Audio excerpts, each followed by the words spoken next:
आपलं जीवन सुखी आणि संपन्न व्हावं यासाठी आपण खूप प्रयत्न करत असतो. आपल्या घरामध्ये आपण ज्या ज्या काही वस्तू ठेवलेल्या असतात त्या प्रत्येक वस्तूचा प्रभाव हा आपल्या घरात राहणाऱ्या लोकांवरती पडत असतो.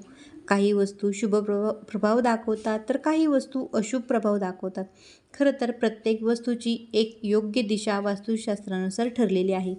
जर ती वस्तू त्या योग्य दिशेला ठेवली असेल तर तिच्यापासून सकारात्मक परिणाम आपल्याला प्राप्त होतो. शुभ प्रभाव आपल्याला दिसून येतात. या उलट जर एखादी वस्तू वास्तुशास्त्रानुसार चुकीच्या दिशेला ठेवली असेल तर मात्र त्या वस्तूपासून होणारे प्रभाव हे नकारात्मकच म्हणजेच निगेटिव्ह असतात. आपल्या घरामध्ये अत्यंत महत्त्वाच्या असणाऱ्या वस्तूंमध्ये आपल्या घरातील देवघर, आपल्या घरात असणारं घड्याळ, कॅलेंडर या काही अत्यंत महत्त्वाच्या वस्तू आहेत. आज आपण घड्याळाचं वास्तुशास्त्र पाहणार आहोत. घड्याळ ही वस्तू वेळ दर्शवते. आपलं जीवनसुद्धा निश्चित वेळेमध्ये बांधलेलं आहे आणि आपली जी वेळ आहे ही वेळ आपल्या घरात लावलेल्या घड्याळाशी खूप मोठ्या प्रमाणात जोडलेली असते. जर हे घड्याळ चुकीच्या दिशेला तुम्ही लावलेले असेल तर निश्चितच नकारात्मक परिणाम पाहायला भेटतील. अनेक जणांच्या जीवनामध्ये दुर्भाग्य आपल्याला पाहायला दिसते. कोणतेही काम करू द्या, त्या कामात यश न मिळणे, कितीही मेहनत करू द्या, पैसा येत नाहीच, म्हणजेच कष्टाला नशिबाची साथ मिळत नाही. यालाच आपण दुर्भाग्य म्हणतो. कदाचित तुमचे हे दुर्भाग्य तुमच्या घरातील घड्याळाशी जोडले गेलेले असते किंवा असू शकते. काहींच्या जीवनामध्ये अनंत प्रकारचे अडथळे येतात. कुटुंबियांमध्ये भांडणे लागतात. घरातील व्यक्ती एकमेकांशी वैरभावाने वागू लागतात. याचाही संबंध चुकीच्या दिशेला लावलेल्या घड्याळाशी असू शकतोय. चला तर जाणून घेऊयात वास्तुशास्त्रानुसार घड्याळ आपण कुठे लावू शकतोय आणि घड्याळाशी संबंधित काही अत्यंत महत्त्वाचे नियम आपण कसे पाळायचे किंवा आपण कसे पाळू शकतोय हे आज आपण सविस्तर पाहणार आहोत. नमस्कार, श्री स्वामी समर्थ. माझ्या सर्व स्वामी भक्तांना प्रथम श्री स्वामी समर्थ. स्वामी कृपेने तुमच्या मनातील सर्व इच्छा पूर्ण होत ही मी स्वामींचरणी प्रार्थना करते आणि आजचा व्हिडिओ आपण सुरू करूयात. तर आपण सर्वात अगोदर सुरुवात करूयात दक्षिण दिशेपासून. खरं तर दक्षिण दिशा ही मृत्यूची दिशा समजली जाते. दक्षिण दिशा ही मृत्यूची देवता यमराज यांची दिशा आहे आणि म्हणून आपण चुकूनही या दिशेला घड्याळ लावायचे नाही. यामुळे आपल्या घरात यमदेवतेचा प्रभाव वाढू लागतो.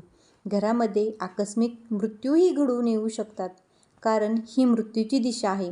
दुसरा परिणाम म्हणजे दक्षिण दिशा ही स्थिर तत्वाची दिशा आहे किंवा स्थिरत्वाची दिशा आहे. म्हणजेच आपली जी काही वाटचाल चालू आहे ती स्थिती अचानक थांबते. आपली प्रगती थांबते. आपल्या वाटचालीमध्ये अनेक समस्या येतात. अनेक वाईट घटना घडतात. कामामध्ये खूप सारे प्रॉब्लेम्स येतात.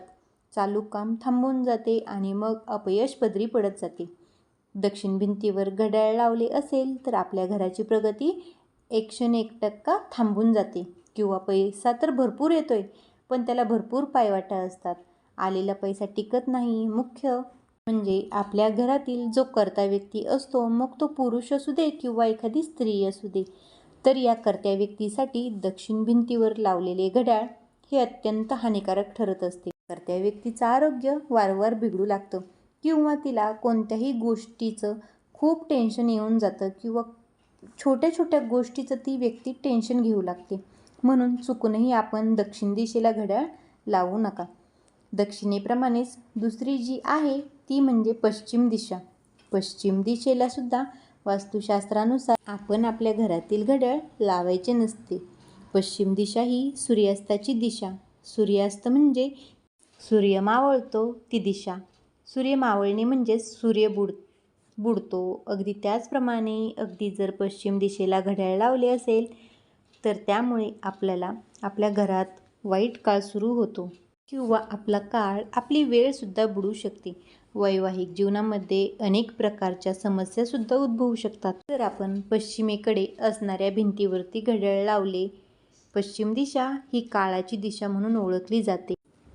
म्हणून आपण या दिशेला आपण चुकूनही घड्याळ लावायचे नाही. काही जणांच्या घरातील घड्याळ ही बंद पडलेली असतात. एकापेक्षा जास्त घड्याळे असतात. अवश्य असावीत, मात्र ही जी घड्याळं आहेत ती चालू स्थितीत असावीत. ती बंद पडलेली नसावीत. घरामध्ये जी काही किंवा कितीही घड्याळं आहेत ती एकसारखीच वेळ दर्शवणारी असावीत. एक घड्याळ पुढे आणि दुसरे घड्याळ मागे असेल तर कुटुंबामध्ये मोठ्या प्रमाणामध्ये ताणतणाव वाढतो. तुमचा जर या गोष्टींवर विश्वास नसेल तर तुम्ही या गोष्टी करून पहा. घड्याळ मागे पुढे करून पहा. काही दिवसातच घरातील लोकांमध्ये वादविवाद सुरू होतील. विनाकारण मनावरती एक प्रकारचा ताण तणाव दिसून येतो. म्हणून सर्व घड्याळ एकसारखी वेळ दर्शवणारी असावीत. ती बंद पडलेली अजिबात नसावीत. जी घड्याळं खराब झालेली आहेत ती घड्याळं तत्काळ दुरुस्त करावीत आणि जर दुरुस्त होत नसतील तर ती बाहेर फेकून द्यावीत किंवा फुटलेली घड्याळंही घरात ठेवू नयेत. वास्तुशास्त्रानुसार मुख्य दरवाजाच्या पाठीमागे सुद्धा घड्याळ लावू नये. हा दरवाजा वारंवार उघडला जातो, बंद केला जातो आणि जी वस्तू वारंवार बंद किंवा चालू होते अशा वस्तूच्या पाठीमागे घड्याळ लावल्याने आपल्या प्रगतीमध्ये मोठ्या प्रमाणात चढउतार होतात. परिणामी कुटुंबातील सदस्यांचं मानसिक स्वास्थ्य खराब होतं. मनावरतीही विनाकारण स्ट्रेस वाढतो. म्हणून मुख्य दरवाजाच्या पाठीमागे घड्याळ लावू नये. दरवाजाप्रमाणेच आपलं जे मुख्य गेट आहे या मुख्य गेटवर सुद्धा घड्याळ लावणे हे वास्तुशास्त्रानुसार चुकीचं मानलं जातं. घड्याळाच्या आकाराबद्दल सुद्धा बऱ्याच लोकांना शंका असते. अनेक वास्तुतज्ञ असे म्हणतात की घरामध्ये गोलाकार घड्याळ असावं. अगदी बरोबर आहे. गोलाकार घड्याळ अगदी शुभ मानलं जातं. किंवा जे अंडाकाराचे म्हणजे अंड्याच्या आकाराचे जे घड्याळ आहे तेही चालू शकतं. मात्र चौकोनी आकाराचे घड्याळ घरामध्ये आपण चुकूनही लावू नये. रंगाच्या बाबतीत वास्तुशास्त्र असं मानतं की घड्याळाचा जो रंग आहे म्हणजे त्याची जी डाईल आहे त्याच्या काट्यांच्या मागचा जो पृष्ठभाग आहे तो ज्याला आपण डाईल असे म्हणतो, तर घड्याळाची डाईल ही कधीही काळ्या रंगाची नसावी. काळा रंग हा मूळतः अशुभ मानला जातो आणि घड्याळाच्या बाबतीत हा रंग कधीही वापरू नये. जे शुभ रंग आहेत त्यामध्ये सोनेरी रंग सर्वात शुभ मानला जातो. त्यानंतर पिवळा रंग, पांढरा रंग आणि लाल रंग हे 4 रंग घड्याळासाठी अत्यंत शुभ आहेत. त्यातली त्यात सोनेरी रंग किंवा सोनेरी कलर अत्यंत शुभ आहे. घड्याळामध्ये जे काटे आहेत या काट्याच्या बाबतीत अतितीक्ष्ण म्हणजे टोकदार नसावीत.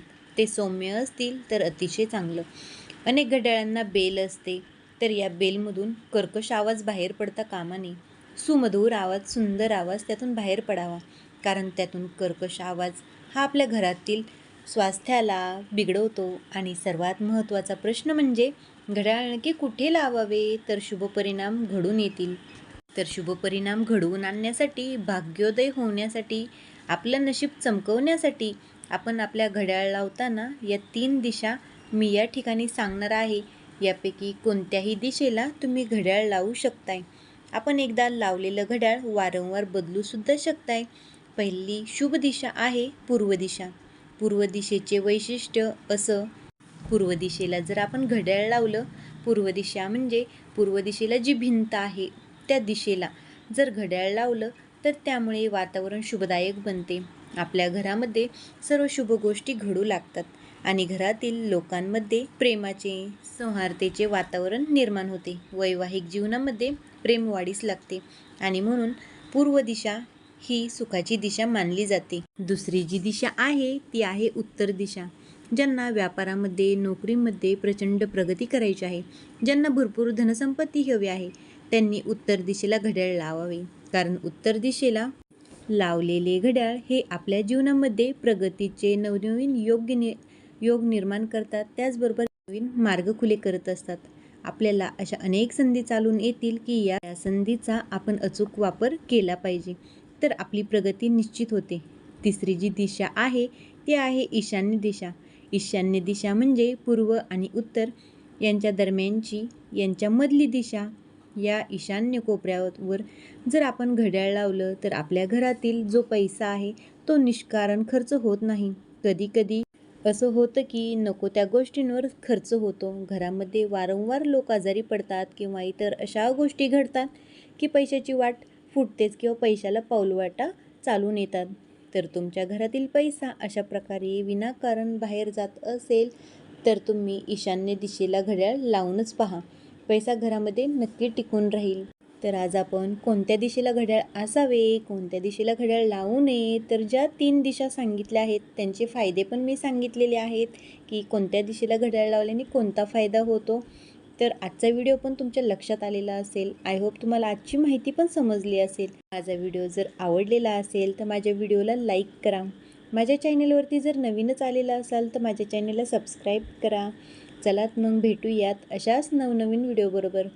श्री स्वामी समर्थ. जय जय स्वामी समर्थ. श्री स्वामी समर्थ. जय जय स्वामी समर्थ.